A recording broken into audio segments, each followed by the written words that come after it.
Avis vascular centre మన దేశంలోనే the best varicose vein hospital. నమస్తే రమ్మగారు. నమస్తే జయ. రమ్మగారు, ఇంట్లో మనం రకరకాల భగవంతునికి దీపం పెట్టుకుంటాం. ఉదయం పెట్టుకుంటాం, సాయంత్రం పెట్టుకుంటాం. 3 ఒత్తులని, 1 ఒత్తని, ఇట్లా కామాక్షి దీపం అని పెట్టుకుంటాం కదా. అఖండ దీపం అనేది ఎప్పుడు పెట్టుకోవాలి? ఏదైనా దీక్షలో ఉన్నప్పుడు అఖండ దీపాలు పెడతారు జయ. ఆహా. మామూలు రోజువారీ దీపం వేరు. ఉమ్, ఒక్కొక్కళ్ళకి ఉంటుంది పొద్దు నుంచి తెల్లవారి పొద్దుదాకా దీపం ఉండాలి అని, రాత్రి తెల్లవార్లు దీపం వెలగాలని. మామూలు దీపారాధనే కొంచెం ఎక్కువ నూనె పోసి సన్నగా వెలుగు పెట్టి పొద్దునుంచి సాయంత్రం దాకా వెలిగేలాగా పెట్టుకుంటారు కొంతమంది. ఉహు, ఈ అఖండ దీపం అంటే సాధారణ దీపారాధన కాకుండా అఖండానికి ఒక ప్రత్యేకమైన పద్ధతి. బియ్యము ధాన్యం పోసి ఉమ్, తర్వాత దానికి కాస్త అలంకారం అది చేసి అప్పుడు ఈ పెద్ద పెద్ద దీపం పెడతారు. పెద్ద ప్రమిదిలో వేస్తాం కదా. పెద్ద ఒత్తేస్తాం. ఒకటే ఒత్తి వేస్తాం కదా. ఒకటే ఒత్తి అవి రెండు ఒత్తులు లేదా 3 ఒత్తులు పేని ఒక స్వరూపంగా ఒక జ్యోతి. అఖండం అంటే ఒక్క జ్యోతి. ఉమ్, ఈ అఖండ దీపారాధన ఇప్పుడు 9 రోజుల దీక్ష, 5 రోజుల దీక్ష అలా ఉన్నప్పుడు పెడతారు. ఉహు, అయితే ఈ అఖండ దీపానికి చిన్న నియమం ఉంటుంది. అదేంటంటే కొడి కడుతుంది.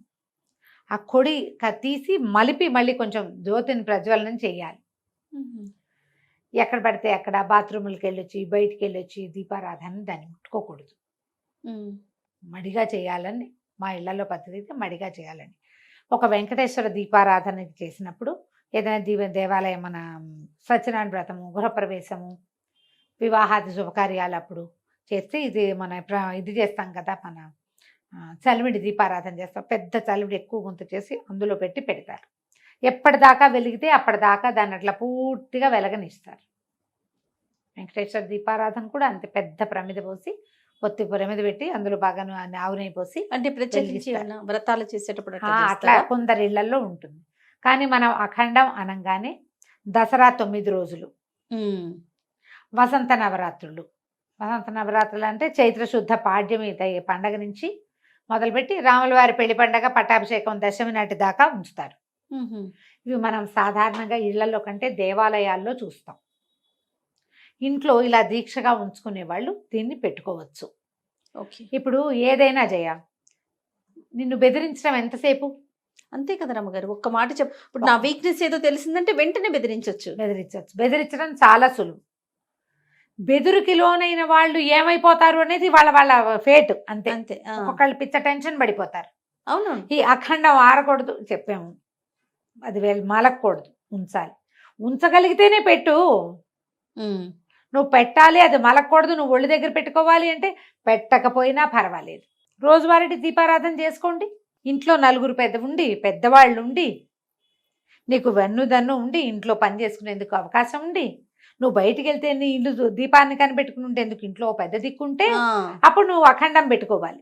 ఏ అవకాశం నువ్వే అసలు ఇంట్లో నుంచి బయటకు వెళ్ళవు, నీకే పరమ శ్రద్ధ, నీకు అదేదో నువ్వేమిటో చాలా చేయగలవు పాపం నువ్వు. అలాంటప్పుడు పెట్టుకో. నీకు భయం ఉంటే చేయకూడదు ఇలాంటివి. అమ్మో నెత్తణిస్తుందని. నెత్తణించడం కాదు, చటుక్కున కరెంటు పోయిందని ఒక్కసారి ఏమవుతుంది మన పరిస్థితి? అంధకార బంధనం అయిపోదు. దీపం వెలిగినా అంతేనమ్మా. భయపెడితే ఎట్లా? అసలు చేయటం మానేస్తారు కాదు మరి. అంతే కదా. నేను ఎప్పుడు నాకు ఒకటే సిద్ధాంతం ఉంటుంది జయ. మీరు ఇది ఎక్కడ చదివారు అని అడిగారు ఎవరో నన్ను. ఎక్కడైనా చదవాలా? ఆలోచించాం మనం. చదవాల్సిందేనా మనం? రోజువారీ దీపారాధన చేసుకో. అదేంటండి 10 రోజులకు అఖండం పెట్టాలి మీరు చెప్పలేదు, పెట్టకపోయినా పర్వాలేదు అని అలా ఎలా చెప్తారు మీరు? పెట్టాలి. అసలు 10 రోజులు చేయక్కర్లేదు. మీరెవరు కూడా చేయక్కర్లేదు. మీ ఇంట్లో లేకపోతే చేయక్కర్లా. మరి అది కూడా చెప్తున్నాగా. ఇలా అడిగి ఉంటే దానికి చెప్తున్నా, నువ్వు చేయగలిగి నీకు ఇంతమంది ఉంటే మీరు ఇంట్లో అఖండం పెట్టుకోవచ్చు. ఓకే. ఇవి కాకుండా ఇంకా సప్తాహం చేయాలనుకుంటాం మనం. ఏదైనా భాగవత సప్తాహం 7 రోజుల భాగవతం చదవదలుచుకున్నాం మనం. ఓకే, చేయొచ్చు. కృష్ణాష్టమికి ముందు ఎప్పుడో మొదలు పెట్టుకుని చేసుకోవచ్చు. లేదా ఏ బాబా గారి పారాయణో చేస్తారు, గురు చరిత్ర పారాయణ 7 రోజుల్లో చేయదలుచుకున్నాం. అలాంటప్పుడు కూడా మీరు అఖండం పెట్టుకోవచ్చమ్మా. మీకు ఈ వనరులు ఉండాలి. ఎవరైనా మీ దీపాన్ని సంరక్షించే ఇంకో మనిషి మీతో పాటు, మీకు ఇంట్లో చిన్నపిల్లలుండి, మీరు సేవ చేయవలసిన వృద్ధులుండి, మీకు ఉద్యోగం ఉండి, అలాంటప్పుడు పెట్టుకోవద్దమ్మా. చేయబోకండి. చేయటం వల్ల చేయగద్దు అంటే మానేయమని అంటల్లా. మీకు చేయగలిగితే అనే క్లాజ్ ఉంది. ఎస్. మనం అది చేయలేమనుకుంటే చక్కగా 2 పూట్ల దీపారాధన చేసుకోండి. హాయిగా ఈ అఖండం పెట్టి ఇంత దీపం పెట్టి దాన్ని కాపాడాల్సి వచ్చి కాపాడలేకపోతే దిగులు పడి బాధపడి లేనిపోని టెన్షన్లు తెచ్చుకుని మనకు ఉన్న టెన్షన్లు జాలనట్టు మరి ఎందుకు వచ్చిన గోల? ఆ గోల్లోకి దిగద్దు. మనం ఇట్లా నవరాత్రులు, దసరా నవరాత్రులు, ఇప్పుడు నిన్న వారాహి నవరాత్రులు అయినాయి. ఈ నవరాత్రులు చేయదలుచుకున్నారు మీరు, గుప్త నవరాత్రులు. మనం చెయ్యం, మన వైపు లేదు. కాకపోతే మీకు చేద్దామని ఏదో ఒక ఆసక్తి కలిగింది, అమ్మ అనుగ్రహం లభిస్తుందని భావిస్తున్నారు. ఓకే. 9 రోజులు పెట్టుకోండి. రేపు మళ్ళీ మాఘమాసం, మళ్ళీ మాఘం వస్తే మళ్ళీ వస్తాయి. ఇంకొక 2 నెలలు పోతే ఇవి వస్తాయి. మళ్ళీ గణేష్ నవరాత్రులు చేస్తారు. కావాలంటే అట్లాంటి రోజుల్లో ప్రత్యేక దినాల్లో చేయగలిగితే చేయొచ్చు. 5 రోజులు చేయదలుచుకుంటాం, 5 రోజులు అఖండం పెట్టుకుని చేయదలుచుకోవచ్చు, చేయొచ్చు. చండీ పారాయణ చేయటం. చండీ పారాయణ తెలిసిందే, మనం ఎప్పుడైనా చెప్పామా? మనం దుర్గా సప్తశతి చండీ పారాయణం చేస్తారు. 700 శ్లోకాలు మొత్తం చేసుకోవచ్చు. అన్ని రోజులు పెట్టుకోవచ్చు. ఒక్క రోజులో ఏదో పూర్తి చేయదలుచుకున్నాం, అప్పుడు కూడా మనం మొదలుపెట్టిన దగ్గర నుంచి మన మొత్తం అయ్యి దీపారాధన పూర్తిగా కైంకర్యాలన్నీ జరిపేదాకా దీపాన్ని ఉంచుకోవచ్చు, కాస్త పెద్ద ప్రమిదలు పోసి.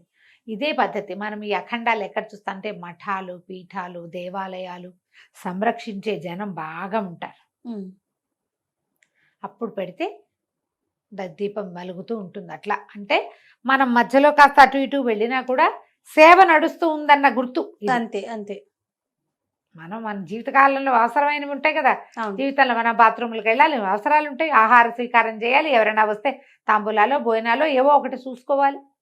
కానీ నీ సేవలో నేనున్నానని చెప్పడానికే అఖండాన్ని పెడతాం. వదిలేసినట్టు కాకుండా ఆలోచించి పెట్టుకోండి. ఇంట్లో పెట్టుకోవచ్చు. ఇట్లా ప్రత్యేక సందర్భాల్లో ఎప్పుడు పడితే అప్పుడు చేయకుండా ఇలా మనం కంటిన్యూస్ సేవాకాలం జరిపేటప్పుడు ఖచ్చితంగా పెట్టుకోవచ్చు. పెట్టుకోవచ్చు. రైట్ రమ్మ గారు, నమస్తే. నమస్తే.